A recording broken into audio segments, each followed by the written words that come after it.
श्री सद्गुरु महाराज की जय।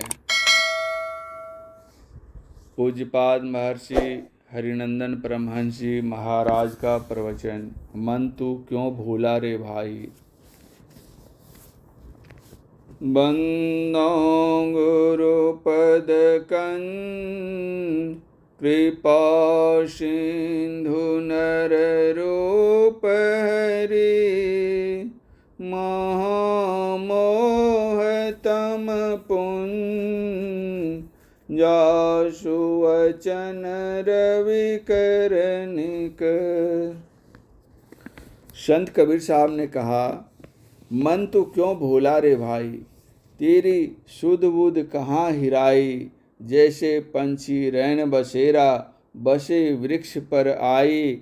भोर भई तब आप को जहाँ तहाँ उड़ जाई। संत कबीर साहब कहते हैं, जैसे गाछ पर सायंकाल बहुत सी चिड़ियाँ आ जाती है, रात भर रहती हैं, भोर में जहाँ तहाँ उड़ जाती हैं, उसी तरह हम लोग एक परिवार में आए हैं। पहले जीवन में कहाँ थे, कोई ठिकाना नहीं। शरीर छूटने पर हम कहाँ जाएंगे, कोई ठिकाना नहीं। थोड़े समय एक साथ हुए हैं। ईश्वर परमात्मा ने हमें अधिक धन दिया है, तो यह समझें कि परमात्मा हमको अवसर दिए हैं लोगों की सेवा करने के लिए। कबीर माया राम की मौजी सब संसार, जाको चिट्ठी उतरी सो ही बचावन हार। हमको परमात्मा अवसर दिए हैं खर्च करने का।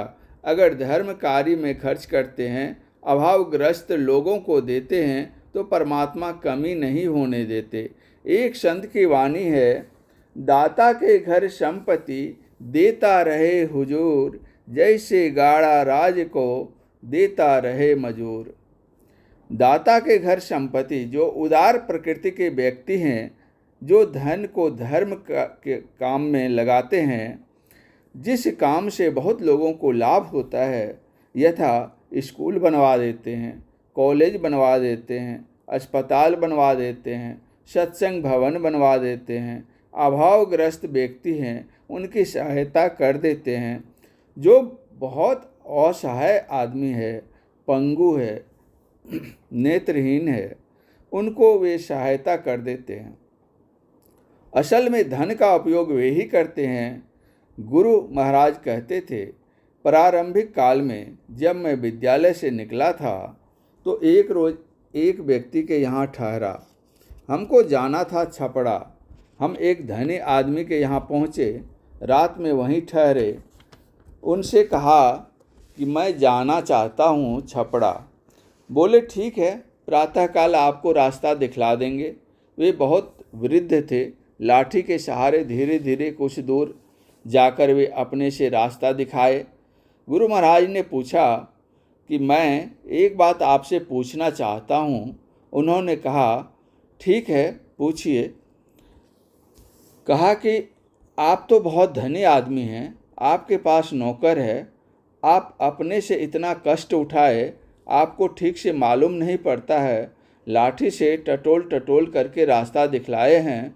आपके पास बग्घी भी है, चाहते तो उस पर चढ़ा करके भी भेज सकते थे, या नौकर को भेज करके रास्ता दिखला सकते थे। आप स्वयं आए, इसका क्या कारण है? उन्होंने कहा कि देखिए, आप जो नौकर की बात करते हैं, शरीर ही अपना नौकर है। तन से, मन से, धन से लोगों का उपकार करें, तन से लोगों को सुख पहुँचाएं, मन से भी लोगों का हित चिंतन करें। इसी में तन मन धन की सार्थकता है। ऐसा जो करते हैं, जो दूसरों का उपकार करते हैं, वे ही समाज में भले आदमी कहलाते हैं।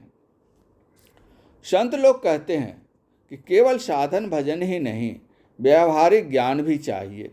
एक परिवार में ही लीजिए, 5 व्यक्ति हैं, पांचों दीक्षित हैं, लेकिन लड़ाई झगड़ा होते रहता है। जब ध्यान करने के लिए बैठेंगे तो किसी को ध्यान करने में मन नहीं लगेगा। क्यों नहीं लगेगा? मन में उसी का चिंतन होता रहेगा कि वे क्या कहे। मेल और प्रेम के लिए क्या करना चाहिए। हम जो अपने लिए चाहते हैं दूसरों के लिए वैसा ही चाहें।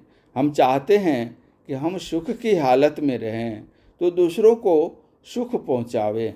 हम चाहते हैं कि हमारा आदर हो तो हम दूसरों को भी आदर दें। हम चाहते हैं कि हमारे साथ सब मीठी बोली बोले तो हम भी उसी तरह दूसरों के साथ प्रेम से मीठी बोली बोलें। जिनके साथ हम जैसा करेंगे वे भी हमारे साथ वैसा ही करेंगे। हम दूसरों का आदर करेंगे, सम्मान करेंगे तो क्या वे हमको गाली देंगे? हरगिज नहीं। एक दूसरे को उसके सुख का ख्याल रखना चाहिए। संकीर्ण भाव नहीं रखना चाहिए। संकीर्णता जैसे ही आती है कि यह मेरी पत्नी है, यह मेरा पुत्र है, और भाई की पत्नी भाई के पुत्र को अलग ढंग से देखने लग जाते हैं, तब प्रेम टिकता नहीं। श्री सद्गुरु महाराज की जय।